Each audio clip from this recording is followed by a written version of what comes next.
Secundaria segundo grado. Matemáticas. La proporcionalidad entre nosotros. Reconocer las características y las representaciones tabular y gráfica de la proporcionalidad directa e inversa y la diferencia entre reparto proporcional y equitativo.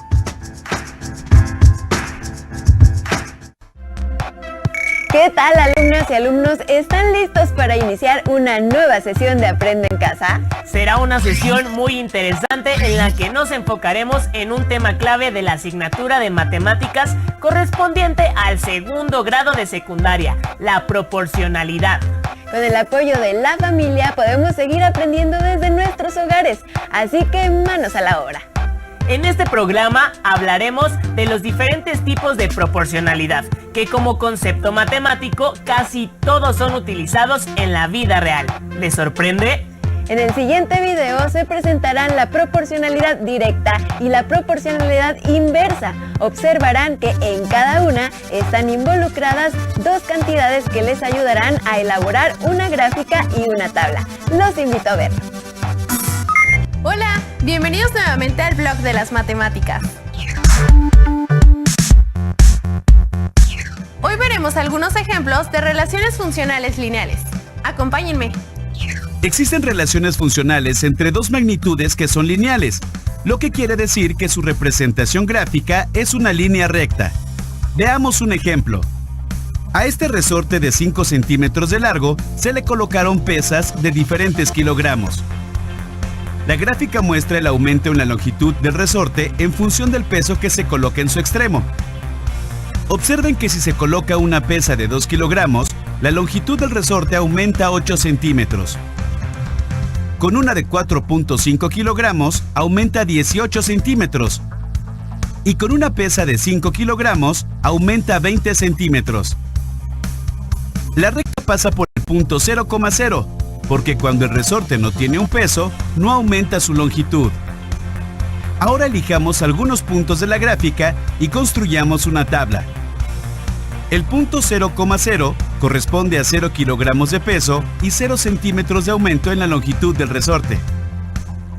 El punto 1,4 corresponde a 1 kilogramo de peso y 4 centímetros de aumento en la longitud. Si continuamos con los otros puntos, obtenemos la siguiente tabla. La tabla es de proporcionalidad directa porque al aumentar los valores de la primera columna, aumentan en la misma proporción los de la segunda columna. Entonces, si la gráfica es una línea recta que pasa por el origen, la relación es de proporcionalidad directa. Y recíprocamente, si la relación es de proporcionalidad directa, su gráfica es una recta que pasa por el origen.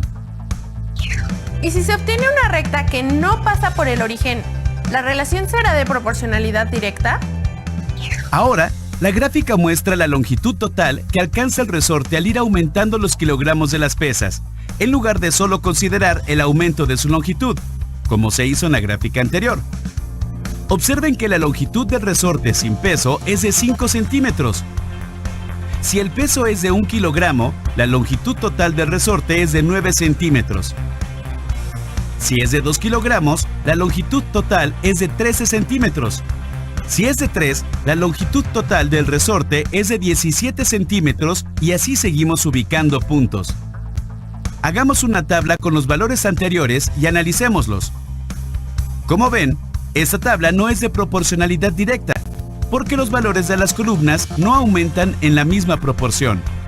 Entonces, podemos decir que la gráfica de una variación lineal que no pasa por el origen no representa una variación de proporcionalidad directa. Ahora veamos cómo es la gráfica de una variación de proporcionalidad inversa. En una granja se tiene suficiente alimento para dar de comer a 12 vacas durante 30 días. ¿Para cuántos días alcanzaría la misma cantidad de alimento si en lugar de 12 hay 24 vacas? Como hay el doble de vacas, la cantidad de alimento durará la mitad del tiempo, es decir, 15 días. Si aumenta 6 veces el número de vacas que había, el número de días disminuirá a la sexta parte. Es decir, para 72 vacas, el alimento durará 5 días. Ahora pensemos que disminuye a la mitad el número inicial de vacas. Entonces aumentará al doble el número de días que durará el alimento. Así, tenemos la siguiente tabla. Esta tabla es de proporcionalidad inversa, porque al aumentar los valores de la primera columna, disminuyen en la misma proporción los de la segunda. Para trazar la gráfica, ubicamos los puntos de la tabla en un plano cartesiano. Observen que si unimos los puntos con una línea, tendremos una curva que se va acercando a los ejes. Esta curva se llama hipérbola y representa una relación de proporcionalidad inversa. Espero que estos ejemplos les ayuden a distinguir las representaciones gráficas de las relaciones de variación directamente proporcional, las de variación inversamente proporcional, así como las que no corresponden a ninguna de estas dos. Hasta la próxima en el blog de las matemáticas. Seguramente reconocieron que en la proporcionalidad directa se relacionan dos cantidades que cuando una aumenta, la otra también. Y si una disminuye, la otra cantidad también disminuye de manera proporcional. ¿Qué características notaron en la gráfica de proporcionalidad directa? ¿Se dieron cuenta qué debe pasar por el origen? En la proporcionalidad inversa, cuando una cantidad aumenta, la otra disminuye y viceversa proporcionalmente. Intenten responder las siguientes preguntas. ¿La gráfica de la proporcionalidad inversa es diferente de la gráfica de proporcionalidad directa? ¿De qué manera? ¿Cómo varían los datos de la tabla? Ya vieron que la proporcionalidad es la relación que se registra entre cantidades y el reparto proporcional consiste en la distribución de una cantidad en partes proporcionales. ¿Cómo es esto? Veamos el siguiente video. Hola, les doy la bienvenida a mi blog. Hoy vamos a analizar qué son los repartos proporcionales y por qué son diferentes de los repartos equitativos. Comencemos. Hugo y sus hermanos gemelos, Paco y Luis, quieren comprar un regalo para su papá que cuesta 720 pesos. Hugo propone que el costo del regalo lo dividan equitativamente. Y Paco propone que la cantidad de dinero que aporte cada uno sea proporcional a la edad que tienen. Hugo tiene 14 años y los gemelos 11. Veamos cuánto debe pagar cada uno si el costo del regalo lo reparten como propone Hugo y cuánto si lo reparten como dice Paco. La propuesta de Hugo significa que el costo del regalo se divide entre 3, de manera que cada uno de los hermanos pague lo mismo. Al hacer la división 720 entre 3, cada hermano tendría que pagar 240 pesos. Veamos cuánto debe pagar cada uno según la propuesta de Paco. En este esquema, cada uno de los recuadros representa un año de vida de los 3 hermanos. ¿Cuánto suman las edades? 36 años. Observen que, si el regalo costara 36 pesos, Hugo pagaría 14 pesos y los gemelos 11 cada uno. Pero si el regalo costara el doble, es decir, 72 pesos, cada uno tendría que pagar también el doble. Entonces, Hugo pagaría 28 pesos y los gemelos 22 cada uno. Es decir, se divide el precio del regalo entre 36, que es la suma total de las edades, y luego el resultado se multiplica por la edad de cada uno. Como el regalo cuesta 720 pesos, entonces dividimos esta cantidad entre 36 y el resultado lo multiplicamos por la edad de cada niño. Así, Hugo pagaría 280 pesos y los gemelos 220 pesos cada uno. Como pudieron observar en la propuesta de Hugo, cada uno aportaría la misma cantidad de dinero. Pero en la propuesta de Paco, Hugo es quien aportaría la mayor cantidad por ser el hermano mayor. Ahora veamos otro ejemplo. Carmen, Juan y Claudia tienen un club de tareas donde ayudan a sus amigos. Este mes en total les pagaron 1,125 pesos y quieren saber cómo repartir el dinero de manera proporcional al número de horas que cada uno trabajó. Carmen, 15 horas, Juan, 18 y Claudia, 12. Al sumar el número de horas que cada uno trabajó, vemos que el total es de 45 horas. Entonces, Para saber cuánto dinero les pagaron por hora, basta dividir los 1,125 de sus ingresos entre 45. Así, por cada hora les pagaron 25 pesos. Como Carmen trabajó 15 horas, le corresponden 375 pesos. A Juan le tocan 450 pesos, porque trabajó 18 horas. Y a Claudia, 300 pesos por sus 12 horas de trabajo. Hemos visto dos ejemplos de reparto proporcional. Piensen en otras situaciones en las que resulte necesario hacer repartos proporcionales. ¡Hasta la próxima! Ahora resuelvan esta cuestión. Un abuelo quiere repartir una cierta cantidad de manera proporcional entre sus 3 nietos de 14, 10 y 6 años de edad. ¿A quién le corresponde más? Al inicio del programa se mencionó que los diferentes tipos de proporcionalidad eran utilizados en diversas situaciones. En el siguiente video se presentarán algunas de estas situaciones. Hola, bienvenidos a mi blog. Hoy hablaremos sobre situaciones de la vida cotidiana donde hay proporcionalidad. Dos magnitudes guardan entre sí una relación de proporcionalidad directa cuando al aumentar o disminuir una de ellas, la otra también aumenta o disminuye en la misma proporción. Veamos algunos ejemplos del uso cotidiano de la proporcionalidad directa. Al comprar varios artículos iguales, sin que se aplique un descuento por estos, la cantidad de dinero que se paga es directamente proporcional al número de artículos, porque entre mayor cantidad de artículos se compren, más dinero se paga. En un mapa o dibujo a escala, las medidas tienen una relación de proporcionalidad directa con las medidas reales, ya que si una de ellas aumenta o disminuye al doble o al triple, la otra aumentará o disminuirá en la misma proporción.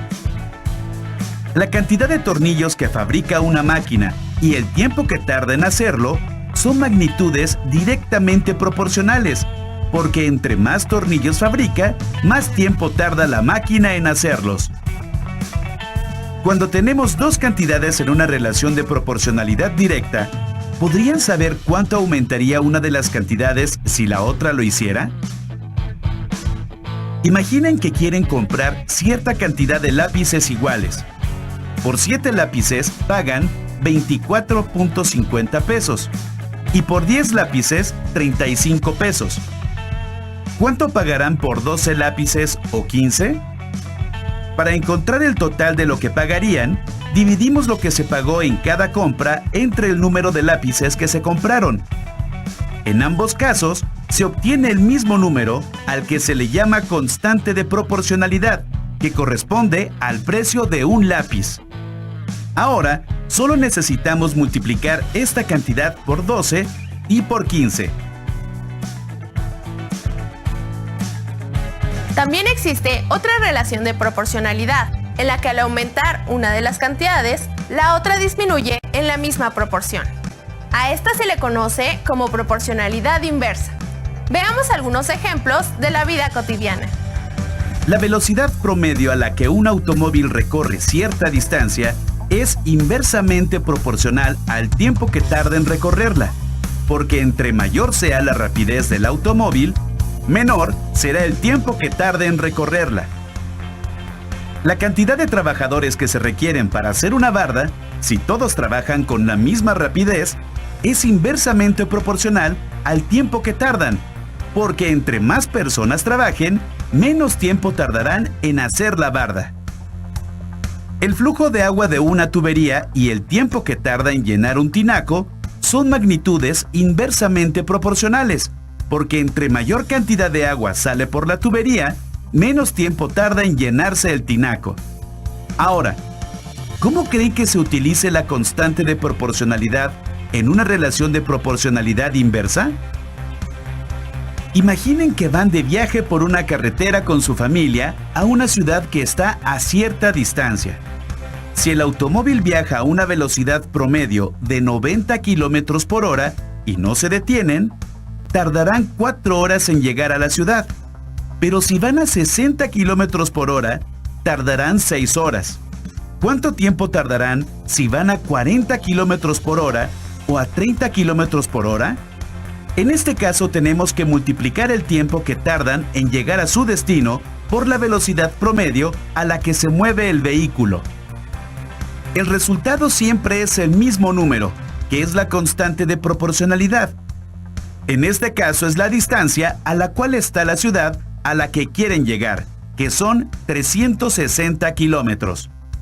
Entonces, basta dividir esta constante entre la velocidad a la que iría el automóvil, 40 o 30 kilómetros por hora. Exacto, 9 y 12 horas. Hemos visto algunos ejemplos de proporcionalidad directa e inversa, como el llenar el tanque de gasolina de un auto. ¿Ustedes qué creen? ¿La relación entre la cantidad de gasolina y el pago que se va a realizar será de proporcionalidad directa o inversa? Nos vemos en el próximo Blog de las Matemáticas. Estos son solo unos ejemplos del uso de la proporcionalidad en distintos contextos. ¿Pueden pensar en otras situaciones? Planteen el tema a alguien de su familia y juntos comenten cómo utilizan las relaciones proporcionales en sus quehaceres. ¡Hasta la próxima!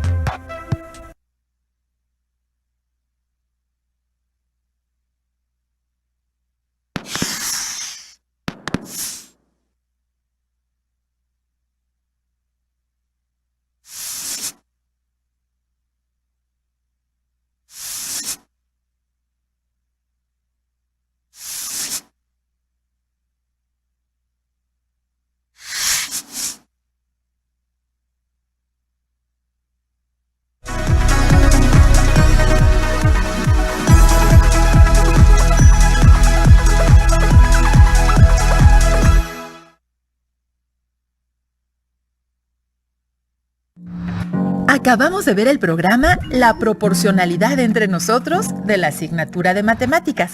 Ahora los invito a recordar las preguntas que les formulamos para que las guarden en su carpeta de experiencias.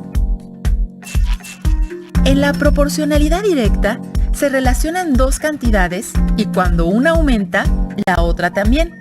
Y si una disminuye, la otra también disminuye de manera proporcional. ¿Qué características notaron en la gráfica de proporcionalidad directa? ¿Se dieron cuenta que debe pasar por el origen?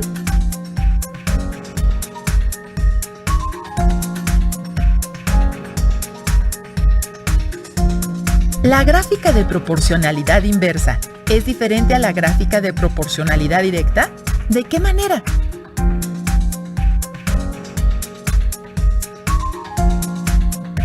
¿Cómo varían los datos de la tabla?